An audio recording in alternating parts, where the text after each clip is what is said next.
Alors bonjour à tous, on se retrouve pour le 9e cours, avant-dernier. C'est la suite, donc maladie et contagion. Préalable, la médecine psychosomatique. Le paradigme psychosomatique nous permet de faire la différence entre pathologie et maladie, et c'est absolument fondamental. Les pathologies sont des somatisations ou biologisation de stress psycho-affectif violent, un peu comme la mise en service de la soupape de sécurité d'une cocotte minute sous pression excessive. Les maladies sont des réparations-guérisons qui nous ramènent à la santé. Les pathologies peuvent subsister des années. Il peut s'agir de tumeurs, de lises ou caries, dents, os, muscles, tendons, d'ulcérations, de troubles paralytiques, de troubles endocriniens, de troubles sensoriels, troubles visuels, surdité, acouphènes, de certaines névralgies, névralgie faciale, sciatique, lumbago, de dépression, voire même de schizophrénie ou sortie du réel. Il n'y a jamais d'inflammation ni de bactéries à l'occasion d'une pathologie. Nous pouvons observer en général un discret amaigrissement, même si l'obésité est paradoxalement une pathologie, une tendance à l'hypertension et à la tachycardie, une baisse de l'appétit et du temps de sommeil, une relative fraîcheur de la peau et des extrémités, une alcalose sanguine et une augmentation du RH2. Je vous rappelle, le RH2, c'est donc une constante bioélectronique qui permet de mesurer l'état d'oxydation, d'oxydoréduction. Voir le cours que j'ai publié assez récemment sur la bioélectronique. Les maladies, au contraire, se caractérisent toujours par une inflammation plus ou moins importante, par œdème intracellulaire et très souvent des douleurs. Il est important de souligner que le démontage d'une tumeur se traduit là aussi par un œdème qui peut faire doubler le volume de la dite tumeur en quelques heures au début. Cette brutale augmentation de volume provoque bien souvent des désagréments et des troubles fonctionnels, comme par exemple une occlusion par une tumeur digestive, et affole de ce fait le corps médical officiel. En plus de ces phénomènes inflammatoires, la maladie se manifeste par un ressenti de fatigue intense, une baisse de la tension artérielle, un ralentissement du rythme cardiaque, très souvent une reprise d'appétit associée à une légère prise de poids, un réchauffement de la peau et des extrémités avec souvent de la fièvre, une acidose sanguine avec un RH2 qui reste encore élevé. Nous n'insisterons jamais assez sur le fait que les cancers ne sont jamais dangereux pour la vie en soi, à condition de ne pas manquer d'antioxydants, vitamine C et vitamine E naturelles. Ces vitamines sont essentielles pour que les microzymas puissent travailler correctement, sans altérer jamais les fonctions vitales. Faute de ces éléments essentiels pour eux, les processus pathologiques, comme les maladies guérisons, peuvent être inadéquats et dépasser les besoins. Si la plupart des animaux synthétisent la vitamine C, ce n'est pas le cas de l'être humain comme de tous les primates, des lapins, des cochons d'Inde, etc. Il est donc essentiel pour nous d'être complémentés. Alors attention, quelques idées reçues. Les vitamines ne sont pas des médicaments miracles amenant à la guérison. Elles n'agissent pas directement sur les lésions. Elles ne font pas fondre les tumeurs par enchantement. Ceux qui prétendent qu'à forte dose et par voie injectable, la vitamine C devient un oxydant au même titre que la chimiothérapie racontent des âneries. Plusieurs couches de peinture blanche sur un mur n'ont jamais donné une couleur noire. Les vitamines agissent simplement en facilitant le travail des microzymas. Sida, bronchite aggravée, pneumocytose ou autre. Il est fréquent de constater l'apparition de bronchopneumopathie grave, et même souvent asphyxiante, avec perte d'une partie de la capacité respiratoire, chez des personnes qui ont été étiquetées préalablement VIH positif, le fameux SIDA. Bien sûr, selon la médecine officielle, ces personnes présenteraient une immunodéficience qui les fragiliserait et expliquerait la gravité de ces atteintes. La faute est attribuée au prétendu virus et aux autres méchantes bactéries qui les ont accompagnées. Oh les vilaines! Comme me disait si justement Alain, il faut arrêter la diabolisation de ces petites bébêtes. À mon avis, le sida n'existe pas en soi. Ce n'est pas une maladie particulière, mais un délire au sens délecture de la réalité médiatique. Au même titre que le couillonavirus actuel. Il a été mis en place artificiellement par des personnalités politiques, le ministre de la Santé des USA dans les années 80, qui n'avait aucune compétence médicale et a pourtant affirmé que le virus VIH en était responsable, puis relayé par les médias, pour faire croire à une épidémie, et donc une montée du nombre de personnes contaminées. On a progressivement associé au sida plus de 40 maladies différentes, comme l'herpès, le zona, les mélanomes, la tuberculose, etc. Pour faire croire à sa gravité, des thérapies classiques antivirales mortifères ont été administrées, surtout au début, dont certaines sont de véritables chimiothérapies effroyables, comme le célèbre AZT. Il faut ajouter bien sûr à cela tout ce qui peut contribuer à un affaiblissement de la vitalité. L'usage des poppers chez les homosexuels, substance hyperoxydante utilisée pour favoriser la pénétration. Une alimentation moderne qui est souvent déjà carencée. Par ailleurs, le traumatisme lié au diagnostic et au pronostic suffit pour générer un scorbut massif. Nous savons en effet de manière scientifique que chaque stress double les besoins en vitamine C. Dans cette mésaventure, les stress sont innombrables, la peur de la mort, l'isolement et parfois même l'exclusion, la culpabilité d'avoir contaminé un tel ou une telle, la dévalorisation en lien avec cette notion d'être pestiféré. Procédé qui est toujours d'ailleurs d'actualité aujourd'hui. Les méthodes sont toujours les mêmes, vous savez. Le stress, responsable d'une atteinte broncho-pulmonaire, est ce que l'on nomme en psychosomatique la menace sur le territoire. Toute situation qui nous pompe l'air, selon le langage populaire familier, est susceptible de provoquer ce type de pathologie. Bien sûr, l'annonce de la séropositivité au VIH est en soi une menace monstrueuse sur le territoire. Quelques mots sur la ZT. Aujourd'hui, on a son équivalent, la ZM. Pour ceux qui ne sont pas au courant, l'azithromycine. Donc la ZT est une chimiothérapie proposée à l'origine pour le traitement des leucémies. Sa toxicité effroyable a provoqué une véritable hécatombe chez les malades qui l'ont expérimentée, au point que le laboratoire a dû abandonner sa commercialisation. L'émergence du sida, ils ont senti une bonne odeur passer, comme on dit, a permis de le ressortir et de le rentabiliser. Les personnes étiquetées sida étant en parfaite santé au début, elles l'ont relativement bien supporté, mais elles finissaient quand même par mourir au bout de 2 ou 3 ans. Mais bien sûr, c'était le sida, et non le traitement, qui était accusé de leur mort. Quand par bonheur un séropositif peut sortir de la peur de la médecine officielle, il va vivre, en plus de sa fièvre et de sa bronchopneumopathie, dont l'intensité est proportionnelle à l'intensité du stress d'origine.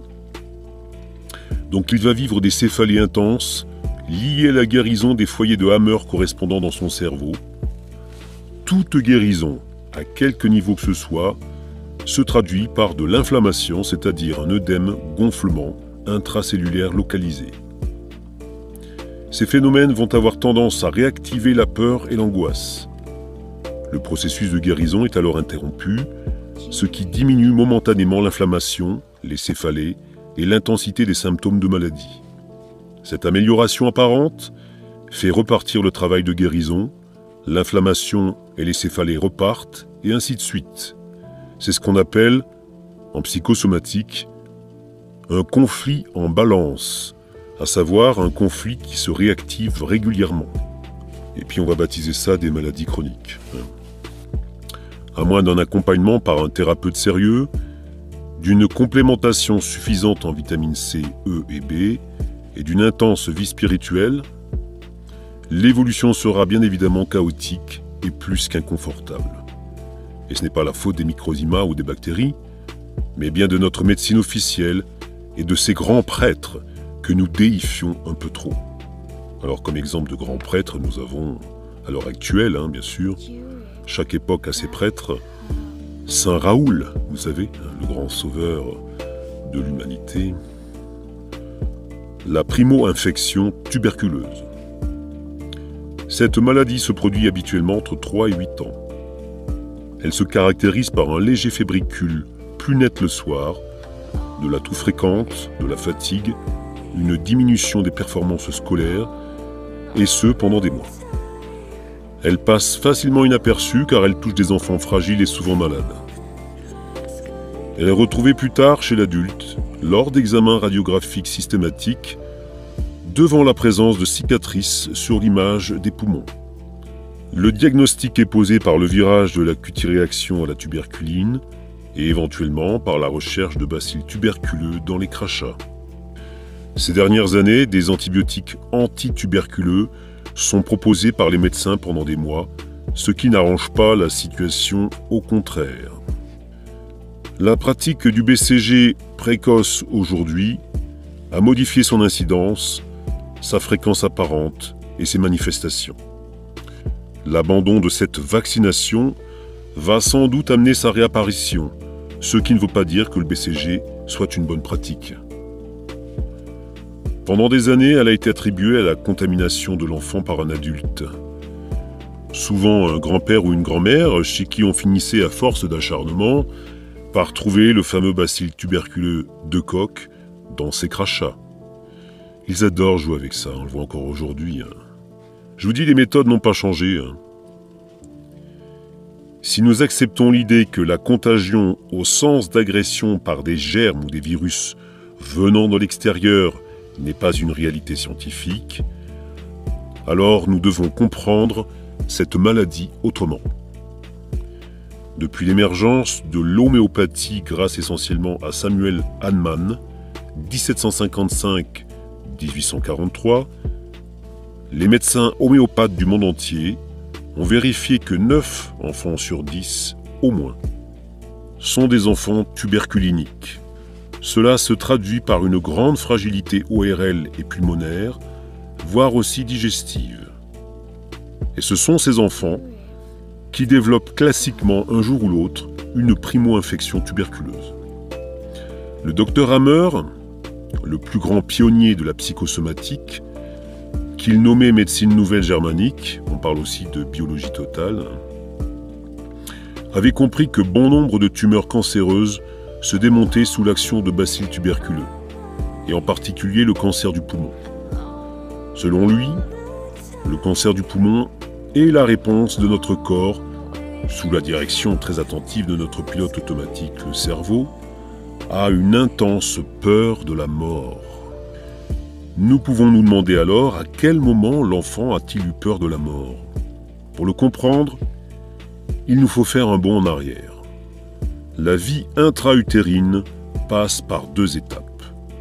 La première dure 3 mois, c'est la phase embryonnaire, au cours de laquelle l'œuf humain passe par toutes les étapes de la vie sur la planète, petite algue, coquillage, oursin, insectes, poulpe, poisson, serpent, mammifère, avant d'être vraiment un petit homme.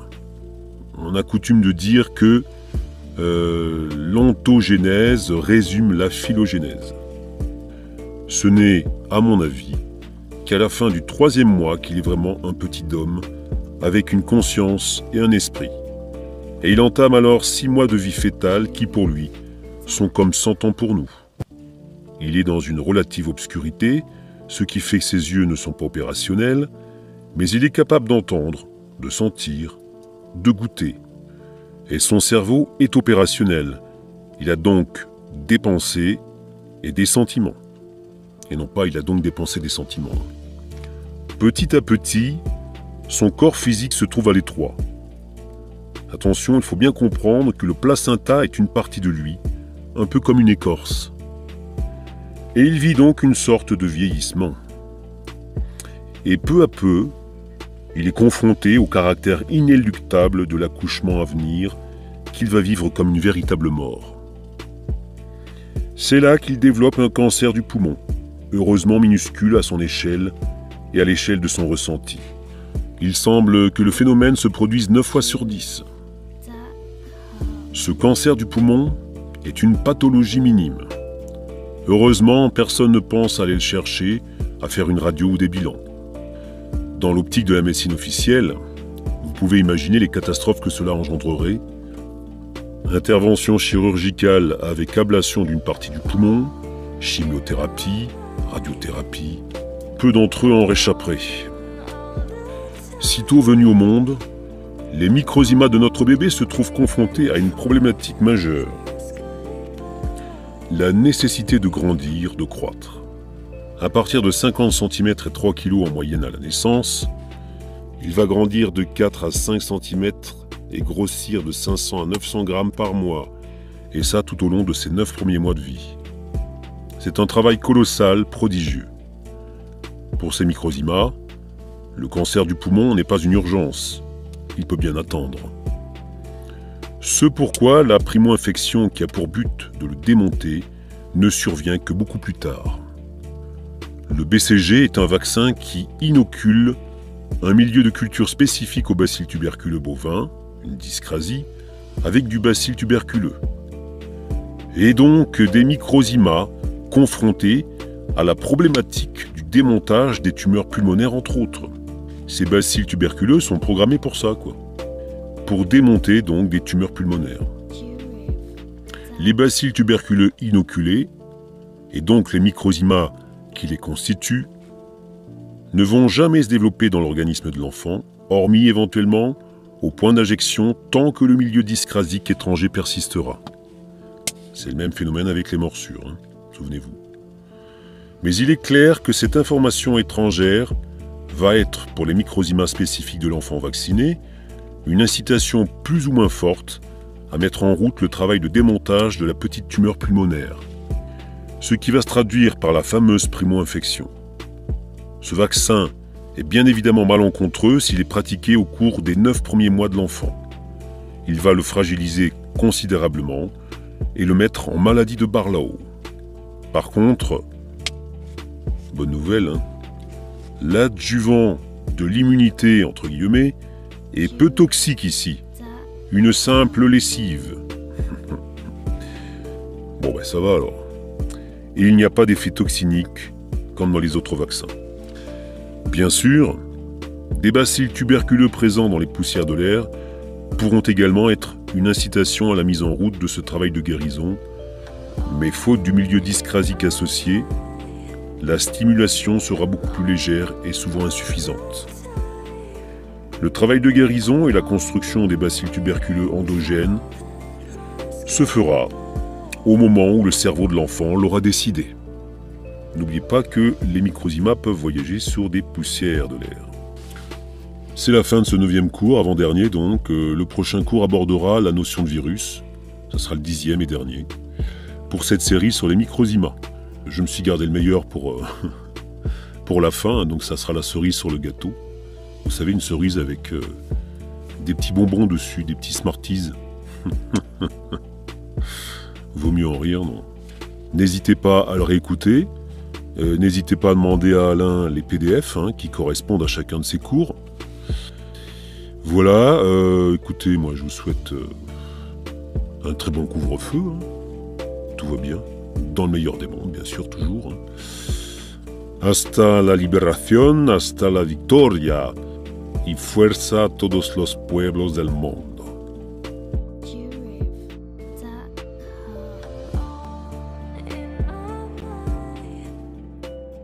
Moi, j'ai voulu faire quelque chose qui était mon chemin de fille à moi, de femme à moi. Et j'ai rencontré au travers de ce voyage-là, de cette guérison-là, des femmes exceptionnelles que j'appelle mon collier de perles, qui sont toutes québécoises, qui au travers de ce voyage-là, m'ont appris à maîtriser les symptômes, la maladie comme telle, et à remonter à la source.